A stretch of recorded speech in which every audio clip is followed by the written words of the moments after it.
Bonjour à tous, j'ouvre cette séance. Mes chers collègues, nous poursuivons aujourd'hui les travaux de notre commission d'enquête en recevant Monsieur Romain Roussel, sous-directeur Industrie, Santé et Logement à la Direction Générale de la Concurrence, de la Consommation et de la Répression des Fraudes, la DGCCRF, accompagné de Madame Virginie Gallerand, chef du bureau Produits et prestations de santé des services à la personne, et de Monsieur Daniel Leplat, adjoint de Madame Gallerand.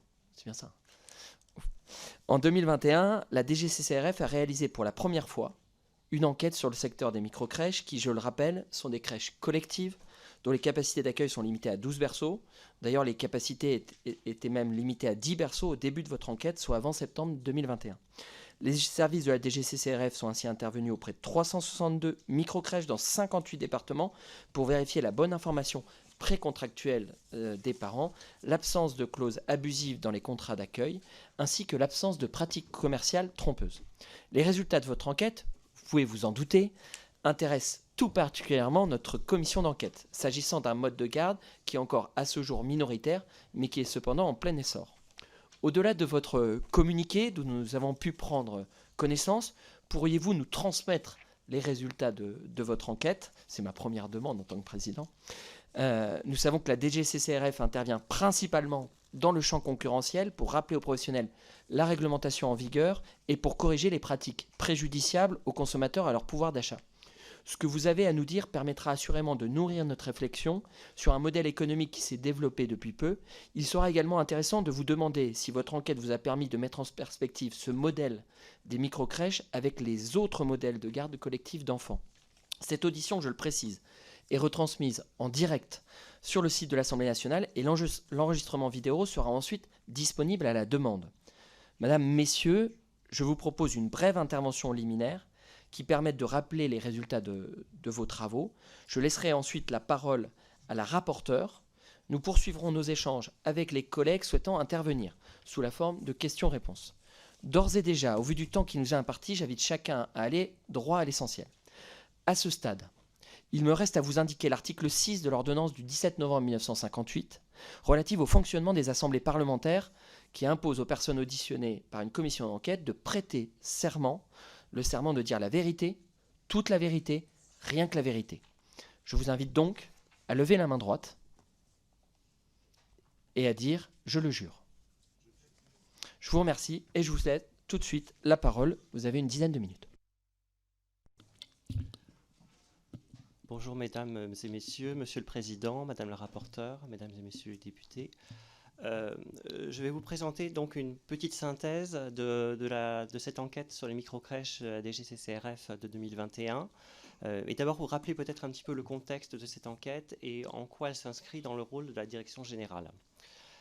La Direction générale de la concurrence, de la consommation et de la répression des fraudes, comme vous l'avez dit, s'attache particulièrement à veiller à la bonne information du consommateur pour qu'il puisse faire des choix éclairés de concurrence et également que la concurrence puisse s'exercer de manière efficiente entre les différents acteurs et protéger les consommateurs par rapport à des pratiques qui pourraient être dangereuses pour les biens et les personnes ou présenter un certain nombre de risques, par exemple de loyauté, de protection économique du consommateur, lorsque certaines informations ne sont pas délivrées de manière fiable et transparente.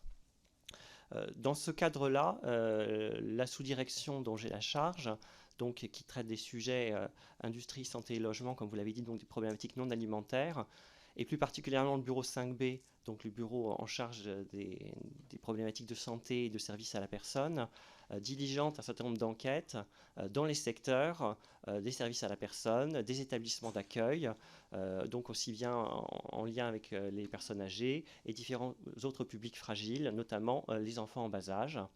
Et vous l'avez rappelé, effectivement, Monsieur le Président, cette enquête sur les microcrèches était la première, effectivement, faite par la DGCCRF dans ce domaine, même si, effectivement, d'autres enquêtes de la sous-direction avaient déjà été menées dans le secteur de la garde d'enfants et plus généralement dans les secteurs qui présentent un certain nombre de prises en charge de personnes fragiles, comme les établissements pour accueil des personnes âgées dépendantes, par exemple. Pour en revenir plus précisément à cette enquête de 2021, qui avait donné lieu à une certaine communication, puisqu'il y a eu un communiqué de presse qui avait été publié par le ministère de l'économie à la suite du bilan de cette enquête, dont nous vous transmettrons bien évidemment les résultats plus détaillés par la suite. Donc la DGCCRF avait réalisé cette enquête auprès de 362 crèches collectives. Ce sont des crèches, comme vous l'avez rappelé, qui sont effectivement de capacité limitée au niveau de l'accueil, puisque c'était 10 berceaux au début de l'enquête, puis 12 berceaux ensuite. Et a trouvé un certain nombre de manquements dans le cadre de cette enquête qui effectivement ont trait en particulier au code de la consommation et à la protection économique des consommateurs. Pour faire de manière synthétique, et nous reviendrons plus dans les détails, je pense, après dans la suite de l'intervention, environ 2 établissements sur 3 présentaient environ, généralement en moyenne, une non-conformité en matière de l'information délivrée, à des niveaux de gravité variables, qui pouvaient réduire la capacité des parents à comparer les offres, ou dans certains cas les tromper sur effectivement le type de prestation d'accueil auquel leurs enfants pouvaient avoir droit. Dans un certain nombre de cas, des défauts d'information précontractuels ont également été relevés, qui nuisent effectivement à la comparaison des offres, puisque les parents n'étaient pas toujours dans la possibilité, sur la base des informations communiquées, de connaître les taux horaires appliqués, les grilles tarifaires ou les modes de prise en charge publique qu'ils relèvent de la PAGE ou du PSU. Parfois, il y avait également un certain nombre de manquements en lien avec les caractéristiques des modes d'accueil, avec des précisions qui manquaient ou qui pouvaient être lacunaires sur les caractéristiques des locaux, un certain nombre de modes de précision sur les modes de prise en charge n'étaient pas présentes ou alors pas clairement affichées. Ce qui a effectivement contribué à réduire l'information des consommateurs et pouvait nuire dans un contexte concurrentiel sur ce marché à leur capacité à faire le choix du mode de garde qui leur paraîtrait le plus adapté.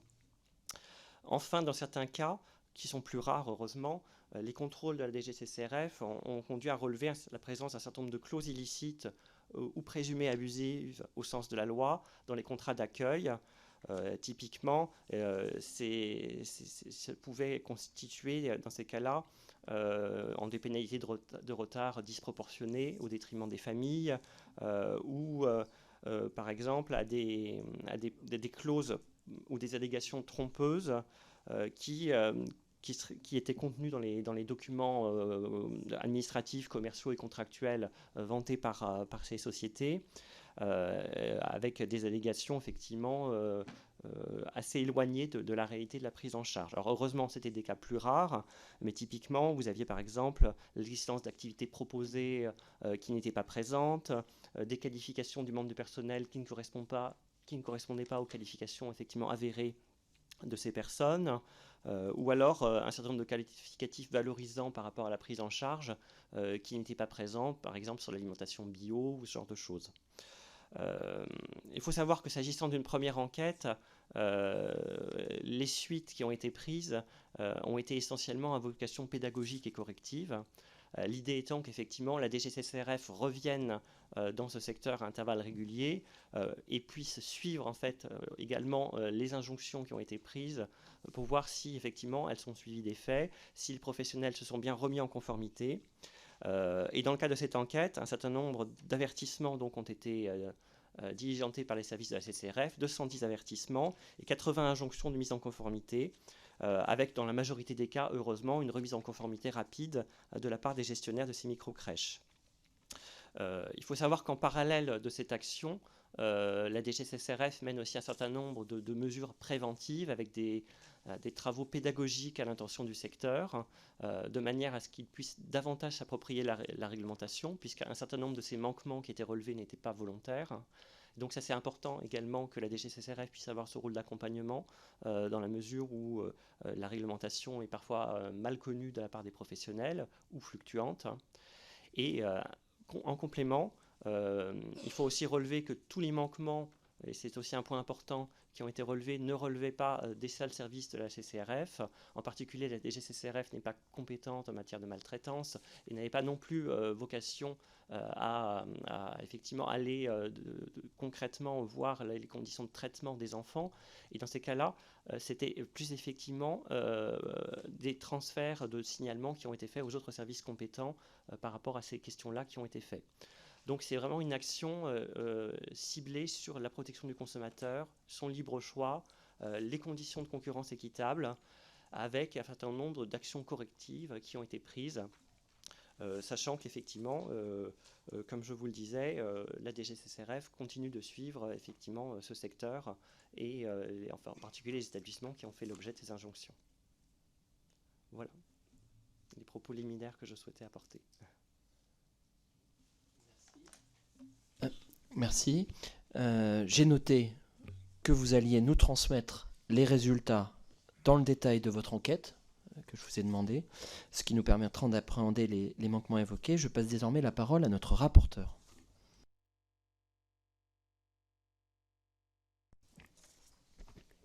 Merci Monsieur le Président, mes chers collègues, Mesdames et Messieurs, merci d'être avec nous aujourd'hui dans un contexte, en plus de mobilité, de déplacement qui est un peu particulier, donc je vous en remercie d'autant plus.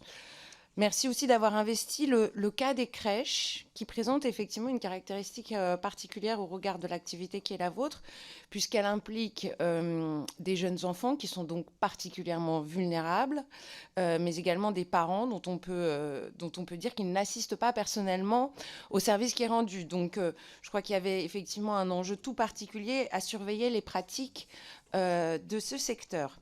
Alors, votre rapport, vous l'avez dit, est assez édifiant s'agissant de pratiques commerciales abusives, de défauts d'informations précontractuelles ou trompeuses dans le secteur des microcrèches.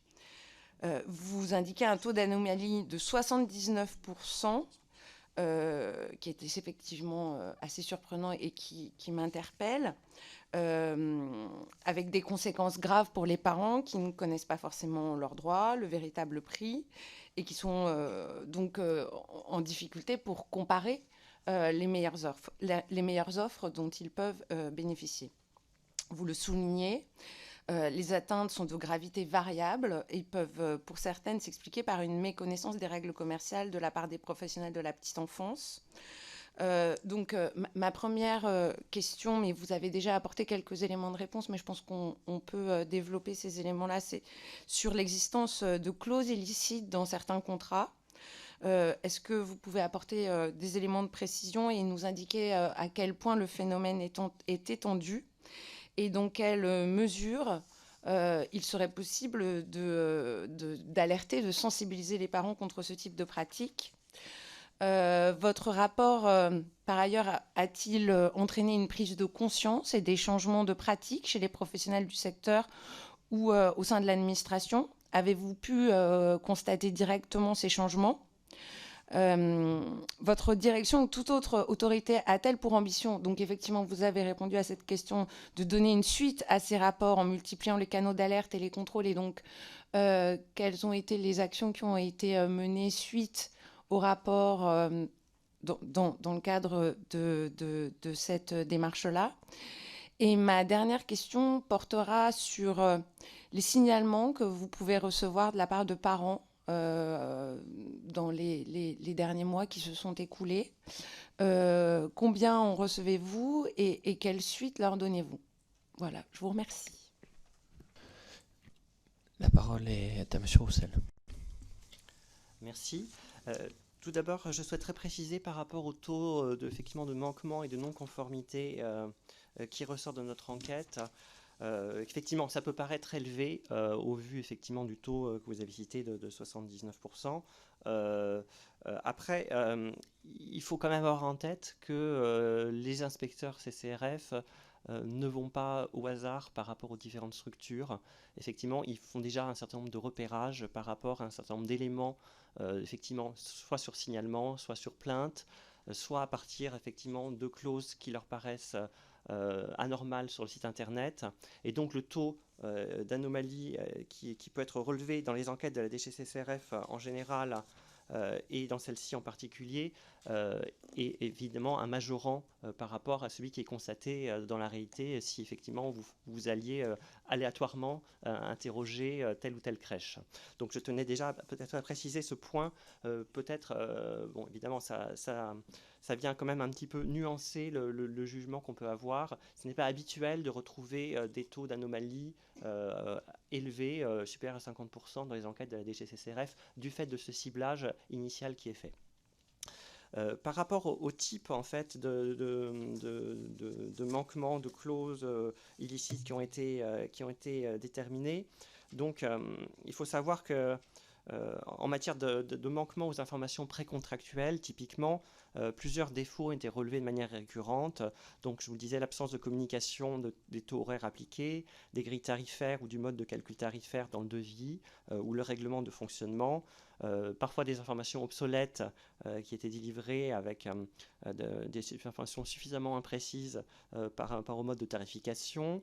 Un manque de cohérence parfois entre le règlement de fonctionnement et le contrat qui était souscrit par les parents. Par exemple, certaines clauses qui étaient absentes du contrat mais présentes dans le règlement de fonctionnement et qui pouvaient donc, qui auraient dû en théorie être intégrées au contrat signé par les parents. Mais indépendamment des manquements stricto sensu, donc comme je vous le disais, les manquements sont de gravité variable avec vraiment une forte hétérogénéité des pratiques de facturation notamment. Et une grande diversité des suppléments, avec parfois des frais annexes au prix journalier qui pouvaient s'ajouter aux tarifs. Et dans ces cas-là, effectivement, une impossibilité pour les parents de comparer de manière objective les prix des différentes structures d'accueil. Donc ça, c'est quand même une difficulté quand même notable qui a été notée par nos enquêteurs lors de cette enquête. Et ces défauts d'information précontractuelle relevés peuvent aussi être, dans certains cas, à l'origine d'une certaine opacité sur les prix, avec, donc, dans ces cas-là, des sanctions qui sont prises par la DGCCRF, un certain nombre d'injonctions, notamment dans les cas les plus sérieux. Mais il n'a pas été relevé d'anomalies suffisamment graves, malgré tout à ce titre, dans ces cas-là, pour entraîner des suites répressives. Il faut savoir que dans certains domaines, effectivement, il nous arrive d'avoir davantage de suites répressives lorsqu'effectivement les pratiques illicites sont plus nombreuses et d'une gravité supérieure. Typiquement, dans la rénovation énergétique, nous constatons très souvent des fraudes plus massives que dans ce domaine, par exemple. Pour ne citer que ce secteur de comparaison. Après, en première intention, il est toujours difficile aussi de savoir si ces manquements sont intentionnels ou résultent, comme je vous le disais, d'une simple méconnaissance des professionnels. Dans la majorité des cas, sur la base des comptes rendus qui nous ont été fournis par les enquêteurs, il a semblé que les défauts d'information n'étaient pas intentionnels, mais relevaient plutôt, donc, comme je vous le disais, d'une méconnaissance de leurs obligations en matière de protection économique du consommateur. Et c'est pourquoi cette enquête exploratoire nous a semblé particulièrement utile pour informer les professionnels sur cette réglementation et faire passer un certain nombre de messages de pédagogie qui ont été relayés aussi à travers le communiqué de presse, mais qui sont relayés aussi à la fois à destination des professionnels et des parents à travers un certain nombre de supports de communication qui sont notamment diffusés sur le site de la DGCCRF et sur d'autres sites publics vers lesquels typiquement le communiqué de presse renvoyait. Par exemple, le site 1000 premiers jours, le site monenfant.fr et un certain nombre de fiches pratiques qui sont développées par la DGCCRF pour justement se prémunir d'un certain nombre de clauses abusives et faire en sorte que les parents soient plus vigilants avant de signer un contrat, soient attentifs à certains points pour effectivement ne pas se laisser abuser par des professionnels qui seraient indélicats ou qui ne connaîtraient pas bien la réglementation. Dans la majorité des cas, je vous le disais, donc ces défauts d'information n'étaient pas intentionnels. Et globalement, les demandes remises en conformité ont fait l'objet de rectifications assez rapides par ces professionnels. Lorsque des plaintes avaient été déposées, nous avons constaté également que les établissements ont remboursé les familles et modifié les clauses non conformes dans leur documentation, donc ce qui est un point positif. Pour autant, effectivement, la fréquence des manquements peut interroger, et nous l'accordons effectivement ce point, notamment chez des établissements qui défendent parfois de grands groupes, dont on peut penser qu'ils disposent de services juridiques relativement étoffés, ou qui bénéficient d'un accompagnement de la part de structures de type CAF. pour lesquels la méconnaissance alléguée peut être plus étonnante et peut s'analyser à minima comme de la négligence de leur part. Là encore, néanmoins, ce constat doit être nuancé, parce que nous avons un certain nombre de cas, par exemple, où l'absence d'affichage des prix dans la crèche peut résulter de la volonté de créer des espaces centrés autour de l'enfant, où l'affichage des prix semble avoir relativement peu de place, d'autant que les contrats font l'objet d'un entretien dédié. Donc certains manquements étaient plus effectivement véniels que d'autres, on va dire. Mais ce qui n'exonère pas du tout les professionnels de leurs obligations et de leurs responsabilités. De fait, un certain nombre se sont remis en conformité, même dans ce type de cas de figure. Il ressort néanmoins que dans certains cas, malgré aussi ces mesures pédagogiques, certains professionnels semblaient persister dans un certain nombre de manquements, notamment en matière d'allégations trompeuses dans les cas les plus graves. Et effectivement, ce type d'allégations trompeuses ou de clauses illicites ou abusives nous soucie dans la mesure où effectivement il a été relevé un certain nombre de clauses qui créent particulièrement une confusion entre la réglementation relative aux frais de réservation, par exemple, et la demande de dépôt de garantie. Ou alors des facturations qui venaient en sus du paiement par le CESU, ce qui est contraire au Code de la consommation. Et également, dans un certain nombre de cas, des manquements, de la facturation en sus du CESU, c'est contraire au Code monétaire et financier. Excusez-moi cette petite imprécision. Et nous avons également retrouvé des clauses illicites qui étaient contraires au Code civil. Par exemple, typiquement, un certain nombre de contrôles ont relevé la présence de clauses exigeant un dépôt de garantie pour anticiper une potentielle inexécution des obligations du consommateur, alors qu'une clause pénale était déjà prévue au contrat. Donc il n'est pas possible en théorie d'avoir ce cumul de ces deux types de clauses dans les contrats, ce qui conduit à pénaliser excessivement les consommateurs. La DGCCRF s'est aussi et surtout intéressée aux clauses abusives au sens du Code de la consommation, comme par exemple celles qui permettent des possibilités de modification discrétionnaire par le gestionnaire des différentes clauses, ou comme par exemple une possibilité d'avoir une rupture abusive et immédiate, unilatérale du contrat par le professionnel, ou l'imposition de pénalités de retard d'un montant qui serait disproportionné. Donc, dans ce type de cas, effectivement, ces différents types de clauses nous semblent de nature à léser les parents et à créer un déséquilibre contractuel important au détriment des familles et à porter atteinte à leurs intérêts économiques. Ce pourquoi, effectivement, nous sommes intervenus. Ça peut créer en particulier des coûts supplémentaires et des situations de surfacturation injustifiées.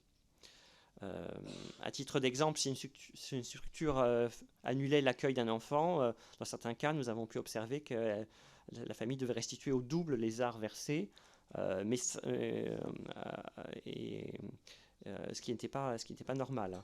Donc, ce qui est vraiment important, c'est d'arriver à faire en sorte qu'il y ait une véritable plus grande transparence dans les contrats, et effectivement réduire la symétrie d'information entre les offreurs de contrats et ceux qui les signent, donc en l'occurrence les parents. En matière de clauses illicites et abusives, environ 61% des établissements contrôlés sur la formation des contrats et clauses abusives ont fait l'objet d'une suite par la DGCCRF, qu'il s'agisse d'avertissement ou d'injonction, lorsque la DGCCRF était habilitée. En matière d'allégations mensongères et trompeuses, vous nous interrogiez aussi pour savoir effectivement en quoi elles consistaient très concrètement. Nous avons pu constater donc des communications ou allégations mensongères sur les prix avec, je vous le disais, la facturation d'un nombre inexact d'heures d'accueil, avec parfois des amplitudes d'horaires, d'heures d'accueil qui n'étaient pas non plus celles effectivement pratiquées, avec des pratiques trompeuses également sur les caractéristiques essentielles du lieu d'accueil en matière de superficie des locaux ou en matière de qualité des services, avec par exemple l'annonce d'éducateurs pour jeunes enfants, de médecins, de psychomotriciens ou diététiciens présents alors qu'en fait ils n'étaient visiblement pas, ou de qualification de personnes qui n'étaient pas avérées. Ou dans certains cas également l'absence d'activité annoncée parmi les activités annoncées aux enfants du type des enseignements en langue des signes ou en langue étrangère, en anglais, des activités de jardinage, des espaces Snowslen, des ateliers par intervenants extérieurs qui en fait étaient seulement annoncés sur les plaquettes publicitaires mais n'arrivaient pas. Également quelques manquements en matière d'allégations environnementales sur la nourriture bio, celle issue de circuits courts, sur les types de produits de couches employés, par exemple, l'utilisation de mobilier éco-responsable également.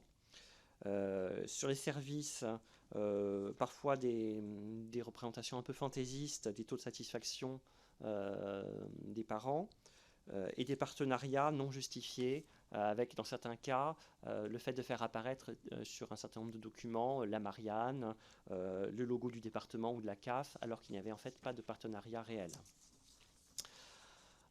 Dans un certain nombre de cas, nous avons pu constater aussi la présentation d'ensemble du groupe, alors que les crèches n'étaient qu'au stade de projet. Donc une présentation valorisante et survendue, on va dire, de certain nombre de services qui étaient proposés. Alors dans la plupart des cas, heureusement, ces établissements ont corrigé assez rapidement ce type de manquement, sur l'affichage des prix notamment, mais certains ont, je vous disais, montré une certaine résistance, en particulier lorsqu'il s'agissait de pratiques commerciales trompeuses.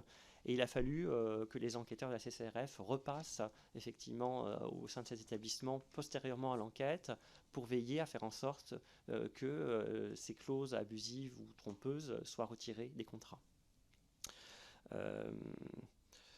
Ces clauses abusives et trompeuses donc, sont basées vraiment sur les constats factuels que font les enquêteurs sur le terrain. C'était heureusement pas le type de manquement qui a été constaté le plus fréquemment, mais sur le panel ciblé par la CCRF, nous avons néanmoins constaté qu'environ 32% des établissements contrôlés ont donné lieu à la rédaction d'une suite par nos services visant les pratiques commerciales trompeuses, ce qui n'est pas négligeable néanmoins. Donc je vous le disais, en matière de suite, avertissement et injonction ont été privilégiés en fonction de la gravité des manquements qui ont été constatés, avec en tout à peu près un peu moins de 300 mesures, 208 avertissements, 80 injonctions, et un certain nombre donc de suivis post-sanctions qui sont intervenus depuis. Voilà, je voulais compléter également, vous m'aviez posé la question sur le nombre de signalements.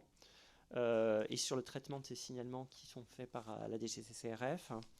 Alors, il faut savoir que concernant le secteur des crèches ou des micro-crèches, les signalements que nous recevons au niveau de la DGCCRF, en particulier sur la plateforme Signal Conso, donc qui est un outil qui a été mis en place juste avant la crise sanitaire de 2020 et que nous adaptons un peu en permanence, pour lequel nous avons aussi lancé une application mobile, donc que les consommateurs peuvent renseigner pour un certain nombre de problèmes de consommation du quotidien dans un très grand nombre de domaines. Il faut savoir que dans le secteur des crèches ou des micro-crèches, nous recevons relativement peu de signalements. C'était aussi le cas dans le domaine des EHPAD. Mais c'est peut-être aussi en partie lié au fait que, comme vous disiez, les parents ne sont pas forcément présents lorsqu'ils constatent un certain nombre de manquements.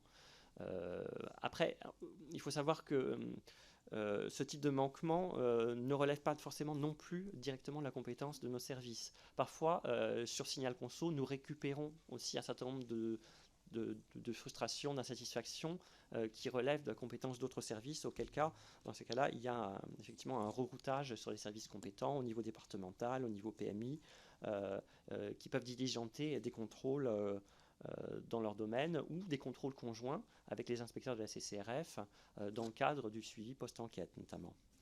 Pour en revenir au nombre de signalements, depuis le 1er janvier 2022, en cumulé, nous en avons reçu à peu près 200 dans ce secteur, seulement 120 environ sur l'année 2023, ce qui est peu. À titre de comparaison, je vous parlais tout à l'heure de la rénovation énergétique. En 2023, sur la rénovation énergétique, nous avons reçu plus de 12 000 signalements. Voilà. C'est néanmoins plus que ce que nous recevons dans le domaine des EHPAD où effectivement, le nombre de signalements est également très, très réduit.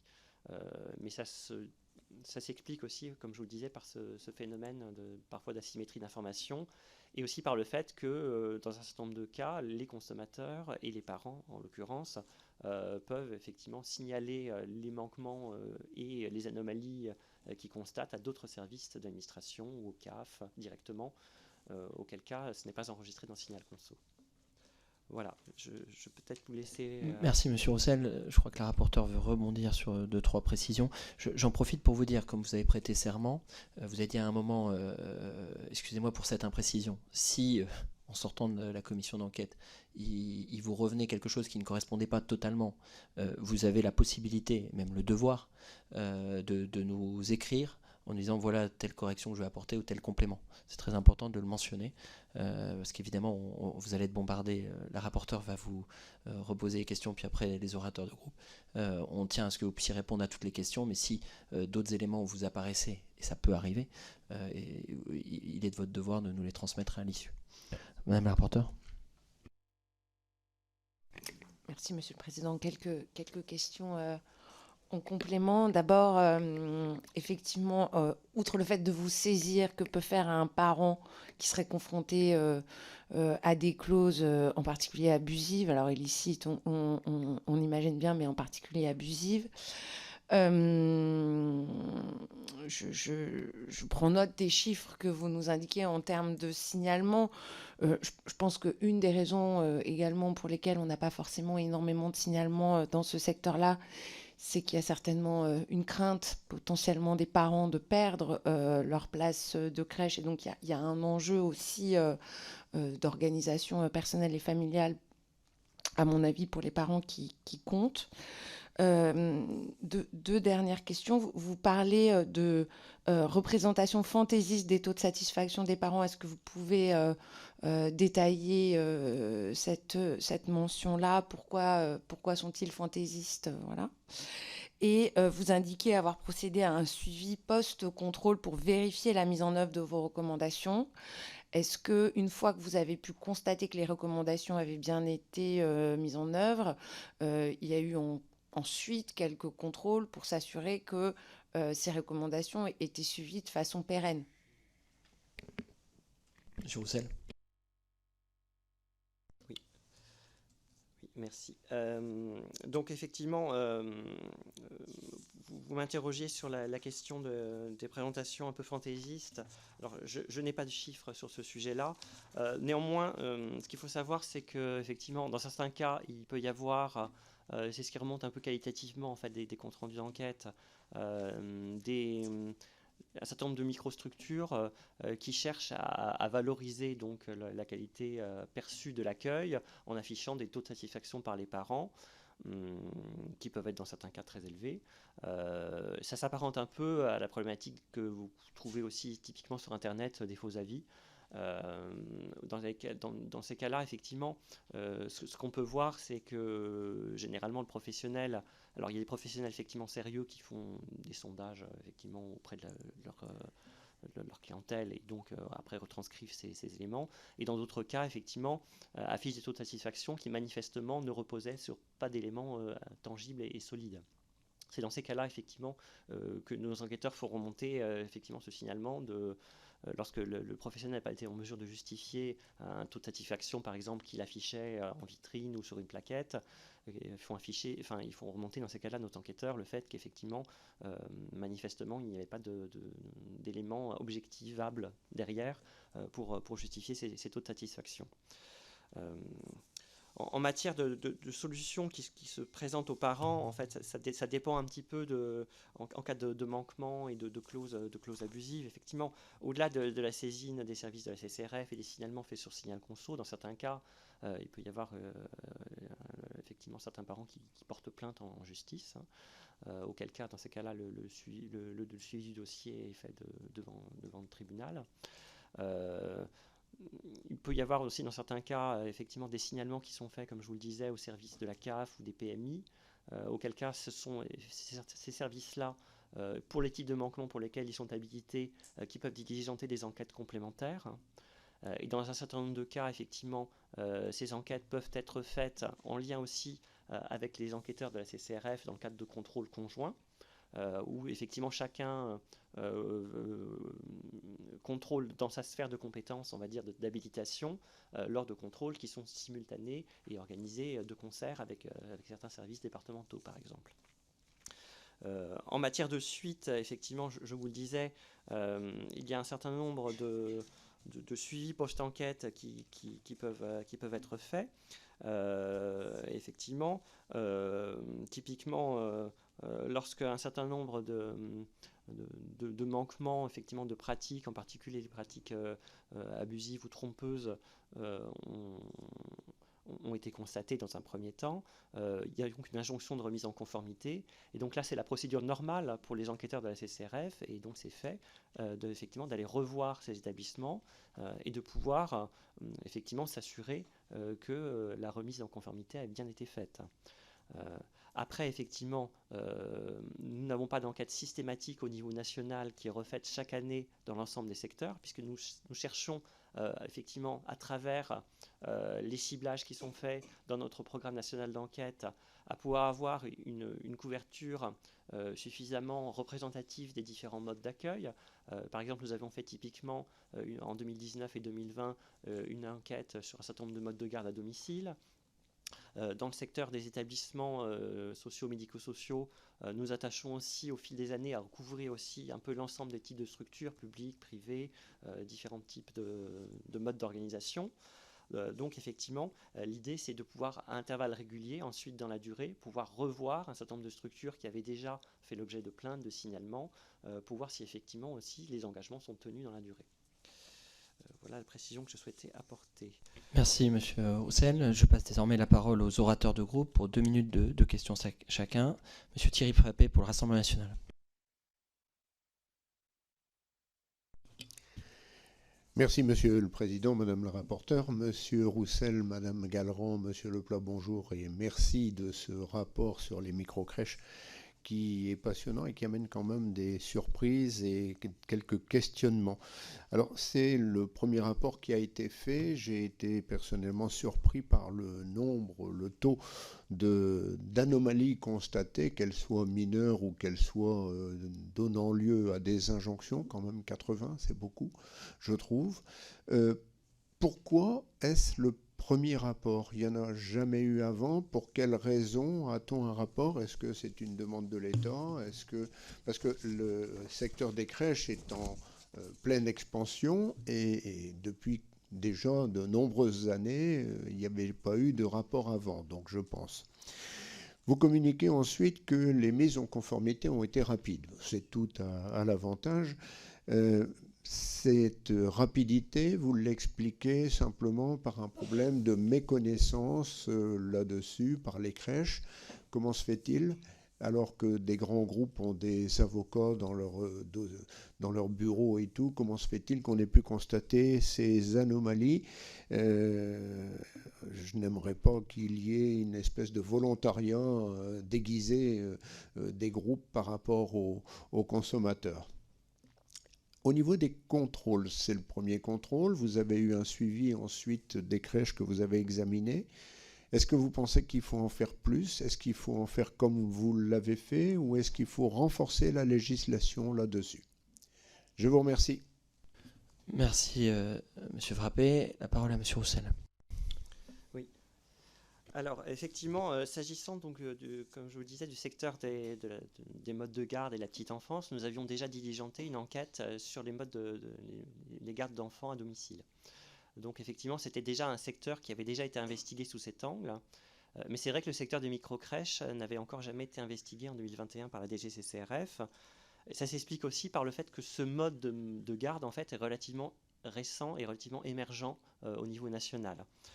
On dénombrait à peu près 4000 services d'accueil d'enfants de moins de 3 ans, 4090 microcrèches en 2018, et majoritairement des structures à but lucratif, dont l'essor résulte à la fois d'une certaine déficience de l'offre par ailleurs et des dispositions plus souples qui régissent le fonctionnement des microcrèches.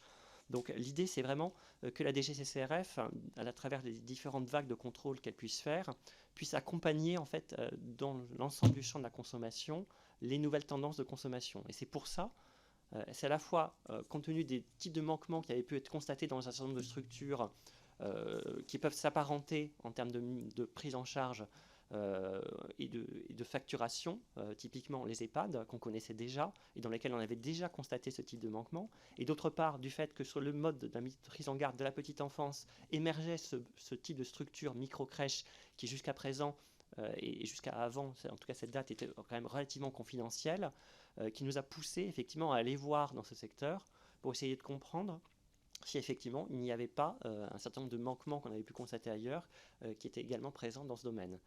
C'était vraiment ça, effectivement, qui nous a poussé à mettre cette enquête à notre programme national d'enquête, qui est donc réévalué chaque année, donc sous l'égide de notre directrice générale, et effectivement, qui permet de prioriser un certain nombre de sujets en fonction à la fois du type de manquement qui a pu être constaté lors des précédentes vagues d'enquête dans des secteurs parfois relativement proches, du type aussi de plaintes et de signalements qui peuvent nous être faits de la part des consommateurs, mais aussi dans certains cas de la part de concurrents. Et effectivement, dans ce cadre, nous avons été amenés à lancer cette enquête sur les micro-crèches, à assurer donc ce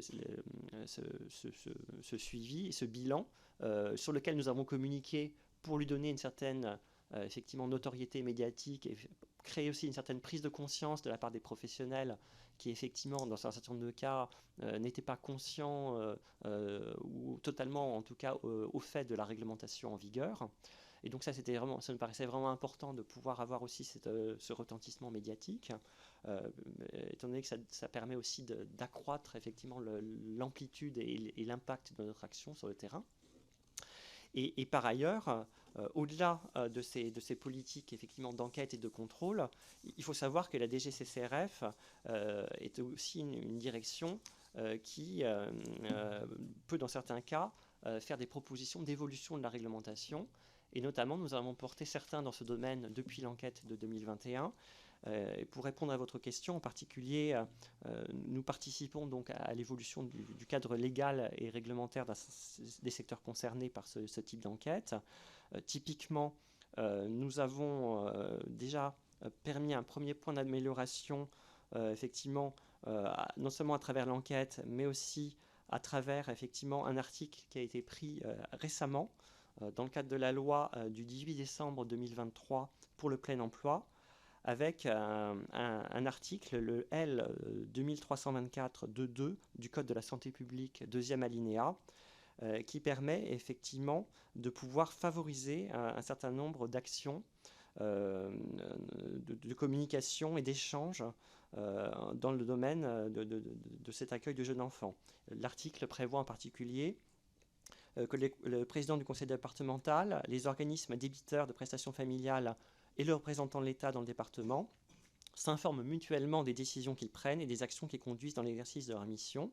Ils communiquent aux autorités organisatrices de l'accueil du jeune enfant ces décisions ainsi que les résultats des contrôles.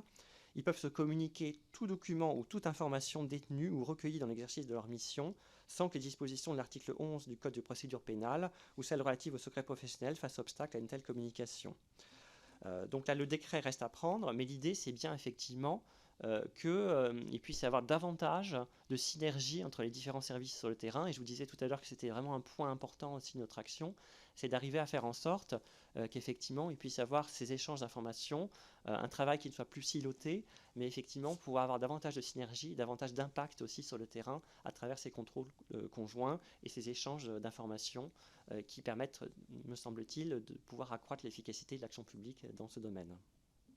Il y a également d'autres pistes d'évolution légale et réglementaire qui sont envisagées, qui permettraient de doter les enquêteurs CCRF d'habilitations spécifiques concernant les micro-crèches dans le Code de l'action sociale et des familles et dans le Code de la santé publique, qui sont également à l'étude à ce stade et sur lesquels nous comptons travailler dans les prochains mois. Merci Monsieur Roussel. Ces propositions, il serait intéressant que vous puissiez nous les communiquer. Je passe la parole à William Martinet pour la France Insoumise.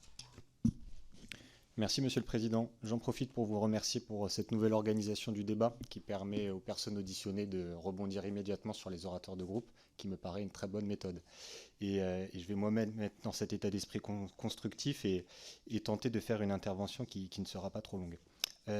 Alors, Madame, Messieurs, merci pour votre présence, merci pour le travail que vous avez effectué à travers ce rapport, dont la première chose, et je dois dire qu'il est extrêmement inquiétant, nous sommes dans un secteur qui n'est pas banal, puisqu'on ne parle pas ici de la commercialisation des trombones, des chaussettes ou je ne sais quoi, on parle de l'accueil des jeunes enfants, c'est-à-dire d'un public vulnérable, et que sur un secteur aussi sensible, une enquête de vos services met en avant donc un taux d'anomalie. Moi, j'ai un chiffre un peu différent dans le rapport que vous avez rédigé, je vois 79% d'anomalies sur les 364 établissements qui sont contrôlés.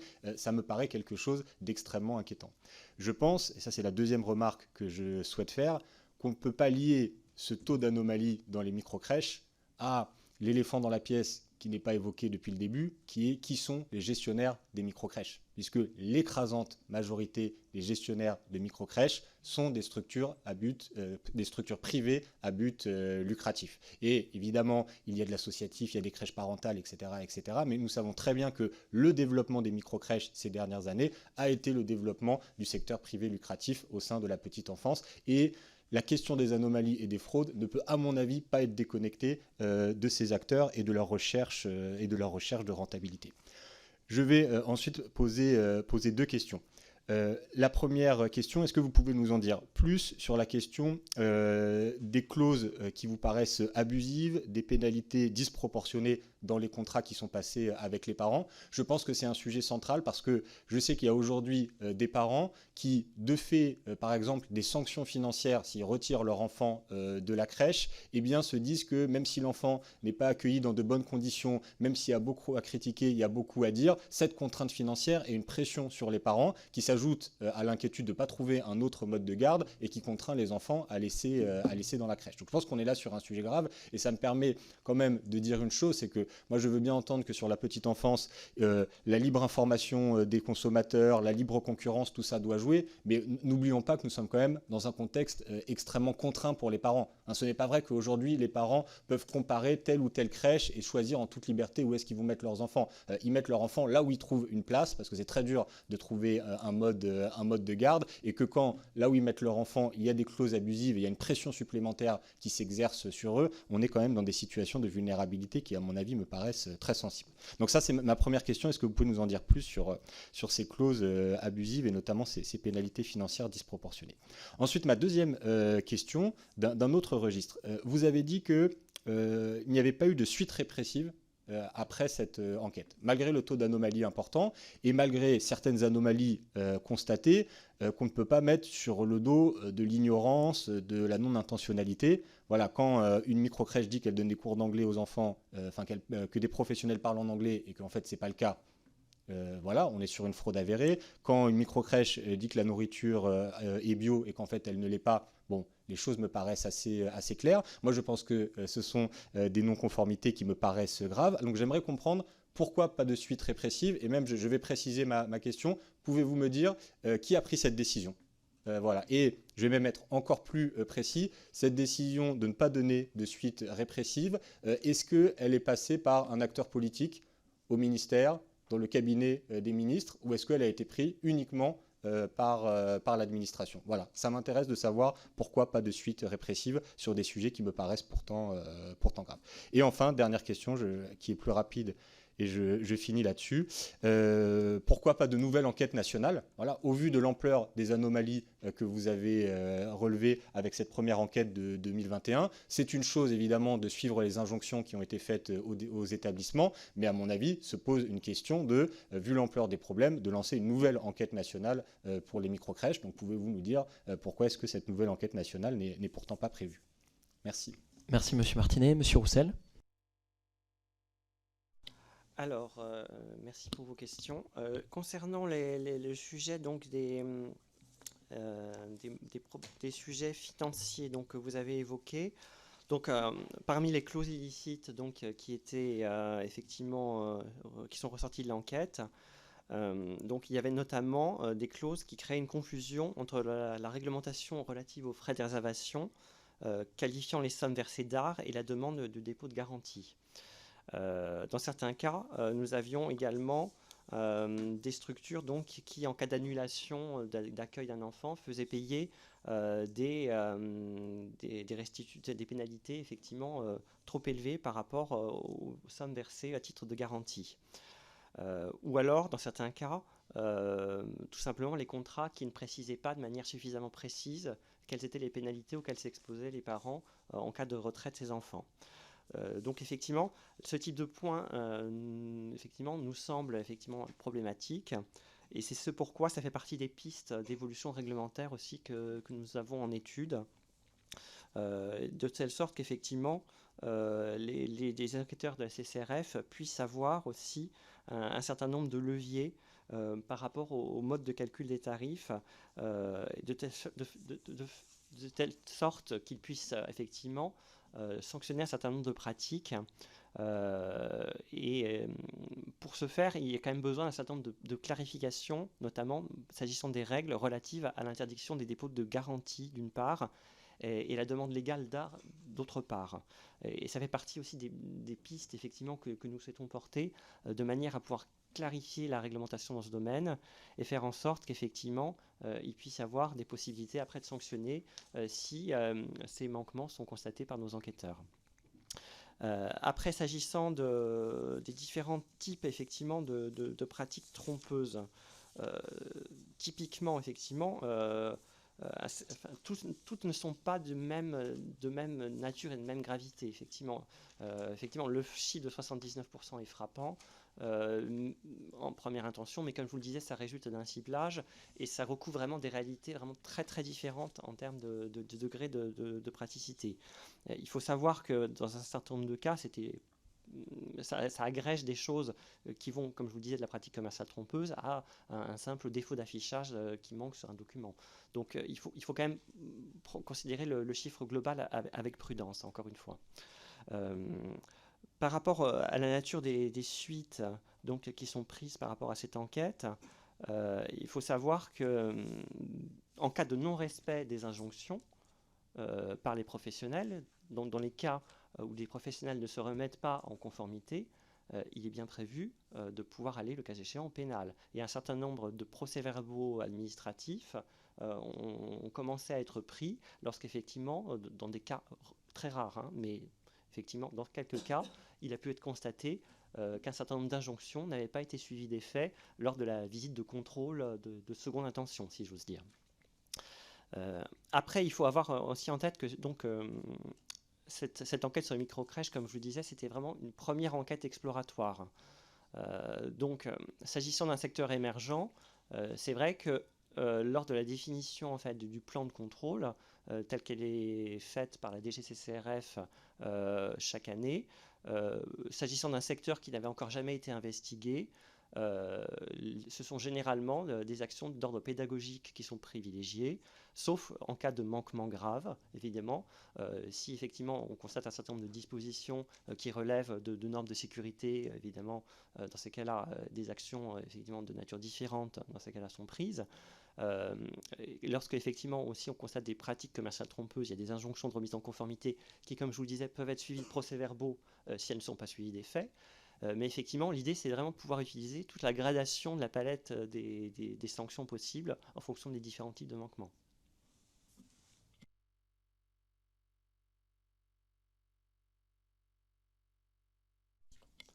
C'est la pratique ordinaire des enquêteurs en fait, sur le terrain. En fonction du type de manquement qu'ils constatent, s'ils constatent un simple défaut d'affichage des prix, spontanément, ils vont faire un simple avertissement.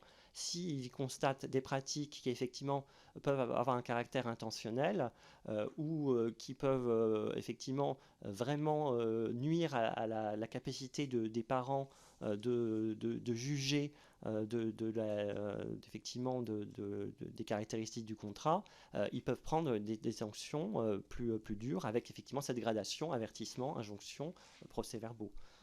Mais effectivement, c'est vraiment laissé à l'appréciation des enquêteurs sur le terrain et de leur savoir-faire, si j'ose dire, d'enquêteurs, en fonction du type de manquements qui sont constatés.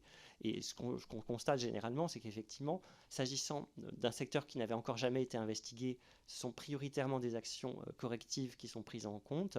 Mais après, lorsque les enquêtes font l'objet des suivis et que les manquements ne sont pas suivis, ou lors des vagues suivantes des différentes enquêtes, lorsque la DGCCRF reconduit au plan national d'enquête les enquêtes dans un même secteur, ce sont généralement des suites répressives dans ces cas-là qui sont demandées aux enquêteurs de manière à effectivement faire comprendre que les messages doivent passer. Enfin, pour être très clair, donc c'est du ressort, enfin c'est les enquêteurs qui mènent toutes les actions, et parce que la question qui était posée par notre collègue, en fait, c'était est-ce que le politique intervient à un moment ou à un autre? De ce que je comprends de votre réponse, c'est là, non. Enfin, répondez clairement, parce qu'après, je vais passer la parole à notre collègue, mais... Non, effectivement, c'est une appréciation technique sur la base des dossiers, effectivement, qui remontent et qui sont traités par les enquêteurs dans le cadre de leur fonction. Après, effectivement, il peut y avoir au niveau national, au niveau de la définition du plan national d'enquête, des visées davantage répressives dans les secteurs sur lesquels, effectivement, nous constatons des manquements récurrents, et lorsqu'au fil des enquêtes, nous ne constatons pas d'amélioration, nous pouvons dire aux enquêteurs, effectivement, la pédagogie a ses limites, visiblement ça ne suffit pas, et dans ces cas-là, ayez une optique plus répressive. Mais ça reste malgré tout de l'appréciation des enquêteurs en fonction de la solidité du dossier, du type de preuves qu'ils arrivent à réunir, et de la gravité des manquements principalement. Parce que lorsqu'il s'agit d'un simple problème d'affichage qui n'a pas de conséquences forte et qui est remis en conformité très rapidement par le professionnel, on n'est pas du tout dans la même situation que lorsqu'on est dans un professionnel qui a la volonté de tromper. C'est vous qui donnez ces consignes? Les consignes, en fait, pour être très précis, lorsque une enquête est mise au programme national d'enquête, il y a un certain nombre de précisions, un document méthodologique en fait qui est mis à disposition des enquêteurs de manière à leur préciser, pour les aider dans leur contrôle, le type de manquements qu'ils sont habilités à contrôler, quel type de manquements ont pu déjà être constatés dans des enquêtes de nature similaire pour pouvoir les guider effectivement dans ce qu'ils doivent rechercher et les aider dans l'enquête. Et après, l'appréciation sur le degré de gravité du dossier est faite directement au niveau local par l'enquêteur en charge de cette enquête. Merci Monsieur Roussel. Je passe la parole à Anne Bergans pour le groupe démocrate. Oui, merci Monsieur le Président, Madame la rapporteure, chers collègues, Madame et Messieurs. Alors je vais être assez rapide puisque vous avez évidemment répondu à un certain nombre des questions que je souhaitais poser. Peut-être vous pourriez nous apporter une petite précision intéressante pour nos réflexions, et notamment le pourcentage des micro-crèches indépendantes versus micro-crèches qui appartiennent à des grands groupes. Pourquoi cette demande de précision? Vous avez expliqué que les pratiques douteuses, alors moi j'en avais noté, vous l'avez évoqué, mais notamment les préavis abusifs. J'avais noté aussi les clauses d'interdiction de résiliation, par exemple pendant certaines périodes de l'année, des pénalités de retard, etc. Les pratiques douteuses étaient notamment dues au fait que les acteurs étaient moins informés de leurs obligations liées au code de la consommation. Donc je m'étonne, comme mes collègues, que les grands groupes n'aient pas les ressources juridiques pour s'assurer de respecter ces règles élémentaires sur leur domaine d'activité. Mais est-ce à dire que ce sont plutôt des micro-crèches indépendantes qui seraient peut-être moins étayées par des services juridiques, qui font l'objet de plus de manquements?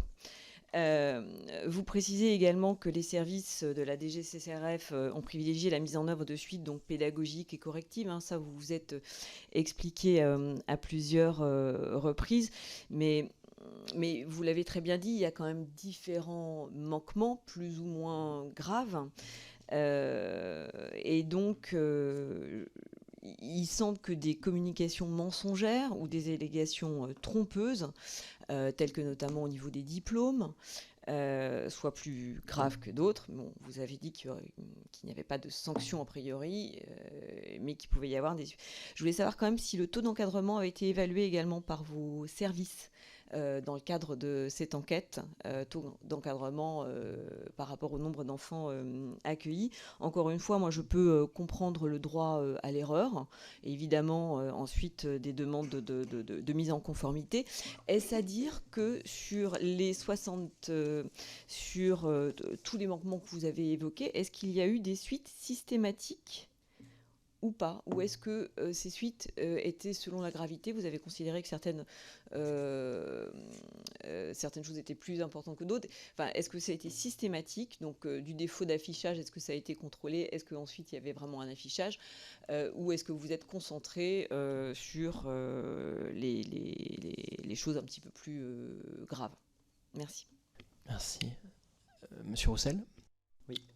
Alors, sur le champ de l'enquête, effectivement, c'était vraiment une enquête qui visait vraiment à explorer le marché des micro-crèches Donc l'idée, c'était vraiment d'aller regarder à la fois celles qui étaient des structures indépendantes et celles qui dépendaient de groupes de différentes tailles, donc y compris les grands groupes. Alors, je n'ai pas de détails, en tout cas pas sur pièce, pas sur table, concernant effectivement le type de manquement constaté en fonction de la taille de la structure. Et je ne suis pas sûr qu'on ait des statistiques suffisamment robustes et suffisamment nombreuses, compte tenu du nombre de contrôles qui ont été effectués, pour pouvoir vraiment en tirer des conclusions statistiquement robustes. Donc il faut garder aussi en tête, et comme je le rappelais au début, qu'on a un ciblage, je vous dis, qui a été fait par les enquêteurs sur le terrain, et que donc du fait de ce ciblage, il faut vraiment faire très attention au type de conclusion qu'on peut tirer de nos enquêtes, parce qu'effectivement, je vous le disais au début, en propos liminaire, ce n'est pas forcément représentatif de ce qu'on voit sur le marché, puisqu'effectivement, les enquêteurs vont aller, effectivement, dans le cadre de leurs enquêtes, dans le cadre de la rationalisation effectivement, de leurs enquêtes, vers les structures sur lesquelles elles pressentent, compte tenu des plaintes, compte tenu des signalements ou compte tenu de ce qu'elles peuvent voir des allégations à travers les brochures ou les sites internet de ces groupes, on va voir prioritairement là où elles voient des choses suspectes. Donc voilà, donc c'est pour ça que je pense qu'on ne peut pas tirer de nos enquêtes structurellement des enseignements par inférence statistique au niveau général sur les taux de manquement. De même, nous ne pouvons pas en tirer non plus des conclusions effectivement générales sur les taux d'encadrement, puisqu'effectivement ces questions qui ont pu être remontées à travers certains comptes rendus régionaux dont je vous ai fait part par rapport effectivement à du personnel qui n'aurait pas forcément tous les diplômes ou un certain nombre d'activités qui ne seraient pas présentes alors qu'elles étaient annoncées dans les brochures. Ce type de manquements sont appréhendés à travers le code de la consommation. Donc typiquement, effectivement, on n'a pas de pouvoir au niveau CCRF par rapport aux problématiques de formation en tant que telles.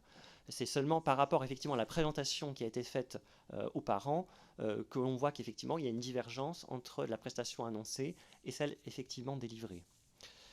Je sais pas, il y avait d'autres questions ? Ah oui, concernant les suites, oui, excusez-moi, je l'oubliais. Concernant les suites, oui, effectivement, à chaque fois qu'un manquement est constaté, effectivement, il y a une suite qui est prise par l'enquêteur. Dans les cas, effectivement, comme je vous le disais, les moins graves, ce sont de simples avertissements, et ça peut aller potentiellement jusqu'à des procès-verbaux dans les cas les plus problématiques, avec les injonctions qui sont donc la mesure intermédiaire et qui permet justement de pouvoir avoir cette clause de revoyure et ce suivi dans la durée. Pour être très clair, je comprends qu'à chaque fois qu'il y a eu des manquements, vous avez systématiquement fait soit avertissement, enfin dans la gradation. Parce que la question de ma collègue, c'était est-ce qu'à chaque fois que vous avez vu des manquements, vous avez donné des suites ou pas ? Les avertissements sont considérés comme des suites au sens oui, du mais vocabulaire usuel CCRF. Vous n'êtes pas concentré, parce que si je me permets, vous n'êtes pas concentré sur les plus graves. Vous avez, à chaque fois que vous avez vu un manquement, vous avez donné une suite. Alors, les manquements font tous l'objet effectivement de suites, qui peuvent aller de simples avertissements à des procédures plus lourdes et plus complexes. Mais effectivement, après, si vous voulez raisonner en temps agent, effectivement, les dossiers les plus complexes et les plus graves, effectivement, concentrent l'essentiel du temps agent, compte tenu effectivement du fait qu'il s'agit comme vous l'avez signalé, il s'agit en plus d'un public fragile, d'arriver à mettre fin à ces manquements. Donc c'est logique effectivement de pouvoir effectivement concentrer l'essentiel de notre action sur les cas les plus sérieux. Juste, voilà. Donc effectivement, chaque manquement, une suite et un contrôle a posteriori. C'était aussi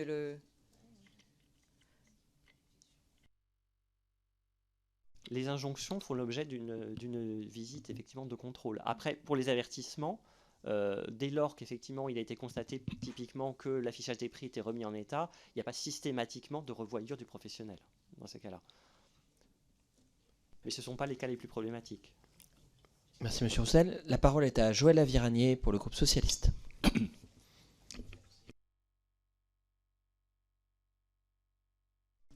Oui, c'est bon. Monsieur le Président, Madame la rapporteure, mes chers collègues, Mesdames et Messieurs les représentants de la Direction générale de la concurrence, de la consommation et de la répression des fraudes. Dans le cadre de cette commission d'enquête sur le modèle économique des crèches et sur la qualité de l'accueil des jeunes enfants au sein de leur établissement, nous avons la chance de vous auditionner aujourd'hui. Alors je dis la chance car cette audition s'inscrit dans le périmètre initialement prévu lorsque notre collègue Martinet, à ma gauche, en a fait la proposition, à savoir les crèches privées à but lucratif. Alors, les multiples contrôles réalisés en 2021 et 2022 ont permis de mettre en lumière de trop nombreux dysfonctionnements, on en a beaucoup parlé. 2 tiers des établissements contrôlés étaient dans l'illégalité. Donc, si pour certains, il pouvait s'agir d'une erreur, on l'a bien compris, moi, je ne peux pas croire que ce fut le cas partout.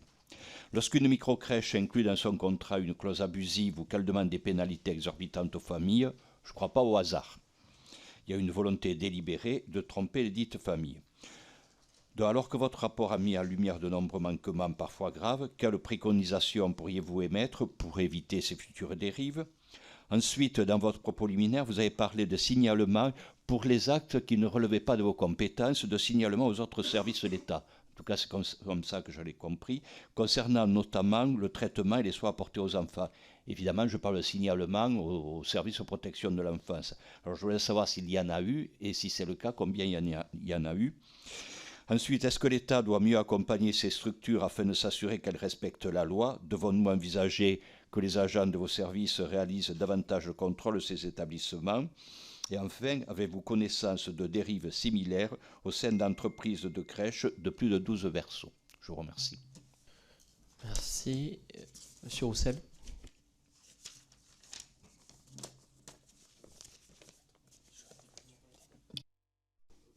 Ah oui. Oui, alors, s'agissant des différents points que vous venez d'évoquer, effectivement, ça rejoint le point que j'évoquais tout à l'heure des possibilités d'évolution de la réglementation et de faire en sorte, effectivement, qu'un certain nombre de points soient clarifiés et donnent des habilitations un peu plus claires, peut-être aux agents de la CCRF, pour pouvoir, effectivement, sanctionner un certain nombre de pratiques ou de dérives. Ça renvoie aussi à la question notamment qui avait été posée par rapport au montant des arts, des pénalités, où effectivement on voit qu'il y a un certain nombre de problèmes dont on peut penser qu'effectivement ils ne sont pas involontaires, ou dans certains cas on n'a pas forcément d'informations sur l'intentionnalité. Dans certains cas peut-être que, enfin on ne sait pas. En tout cas, ce qui est important, c'est qu'on puisse effectivement avoir ces échanges entre les différents services administratifs, de manière à faire en sorte que, dans sa globalité, la prise en charge des enfants en bas âge dans les micro-crèches, dans ce cas présent, mais plus généralement dans les structures d'accueil pour les jeunes enfants, s'améliore.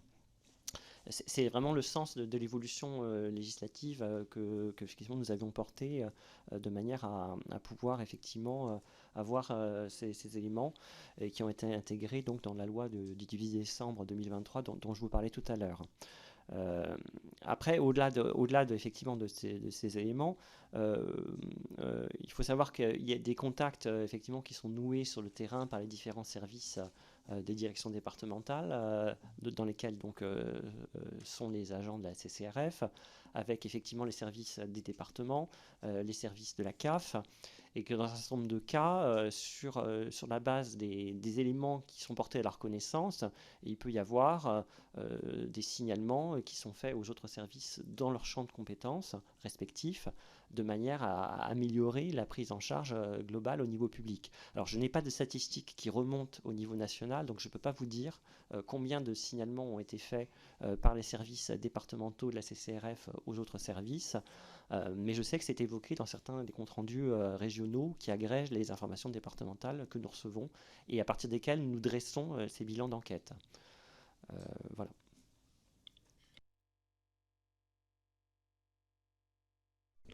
Merci Monsieur Roussel. On va aller visiter sur le terrain des structures. Il serait intéressant que vous puissiez regarder dans les départements où vous avez pu faire des contrôles comment se sont faits ces flux d'informations. Je passe la parole à Madame la rapporteure qui a une dernière question. Merci Monsieur le Président. Ce sera une question en guise de conclusion. Vous l'avez dit à plusieurs reprises, la législation a évolué dernièrement.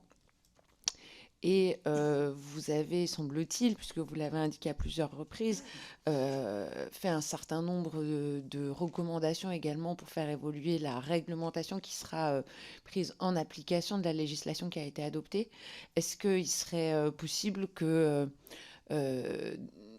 à l'occasion de cette audition, rapidement, vous puissiez nous présenter les pistes d'évolution que vous souhaitez, que vous envisagez, et de façon peut-être plus complète, puisqu'il est un peu tard et que nous serons peut-être coincés, est-ce qu'il est possible que vous nous transmettiez par écrit la totalité des propositions d'évolution réglementaire que vous portez?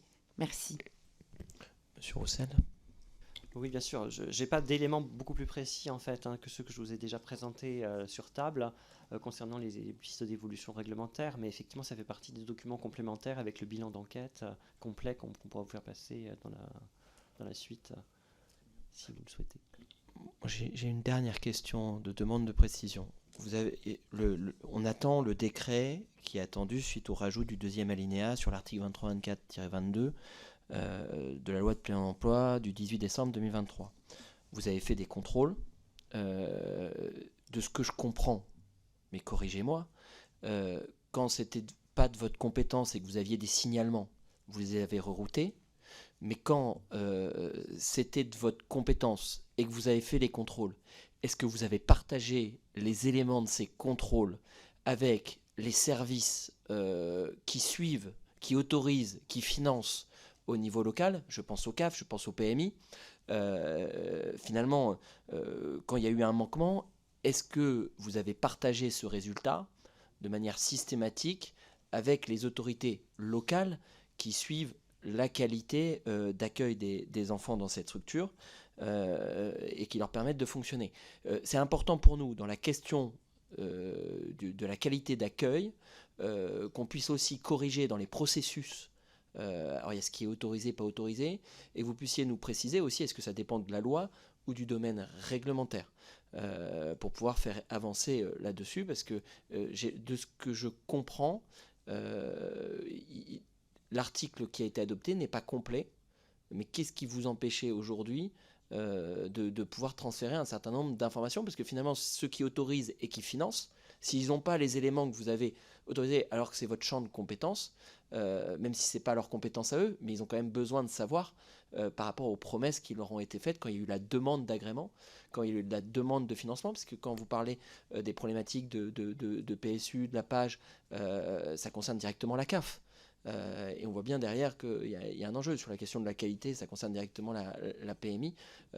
Donc j'aimerais vous entendre vraiment là-dessus. C'est quand même important pour nous d'avoir qu'est-ce qui, dans les suites et dans le process, qu'est-ce que vous n'avez pas pu faire, qu'est-ce que vous avez fait et qu'est-ce qu'il faut corriger.